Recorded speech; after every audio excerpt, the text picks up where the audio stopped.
अनचाहा मेहमान। अर्जुन एक शांत लड़का था जिसकी दुनिया उसकी किताबों में बसती थी।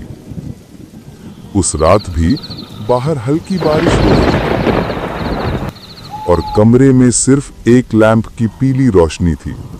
सब कुछ शांत था जब तक उसने अपनी दुनिया से बाहर दरवाजे पर एक हल्की खटखटाहट नहीं सुनी। अर्जुन ने सोचा कि शायद कोई गलती से आ गया होगा।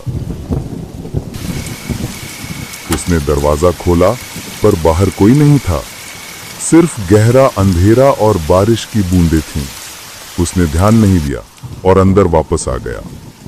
वो अपनी किताब पढ़ने ही वाला था कि उसे फिर से वही आवाज सुनाई दी, दरवाजे पर हल्की खटखटाहट। इस बार आवाज थोड़ी तेज थी और उसके दिल की धड़कन को तेज कर रही थी। गुस्से में उसने दोबारा दरवाजा खोला पर फिर भी बाहर कोई नहीं था।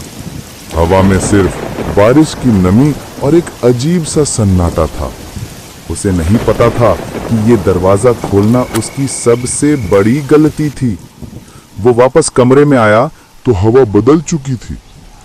ठंडक इतनी बढ़ गई थी कि उसकी सांसें भी जमने लगी थी।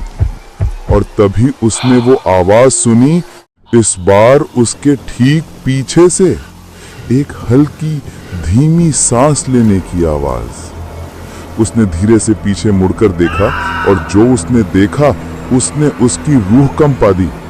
उसके ठीक पीछे हवा में एक धुंधली सी आकृति तैर रही थी, धुएं से बनी हुई, जिसकी आंखों की जगह दो गहरे गड्ढे थे। उससे एक ठंडी सड़ी हुई गंध आ रही थी।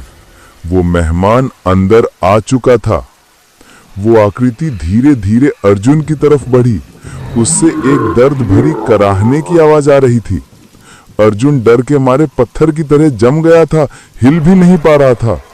जैसे ही वो करीब पहुंची, उसने अपना धुंधला हाथ बढ़ाया और अर्जुन ने सिर्फ एक चीख सुनी, अपनी खुद की। अगली सुबह अर्जुन को अपने कमरे में बेहोश पाया गया। उसे कुछ याद नहीं था, लेकिन उस रात के बाद से जब भी बारिश होती है और वो देर रात तक जागता है, उसे हमेशा अपने पीछे एक ठंडी सांस का एहसास होता है।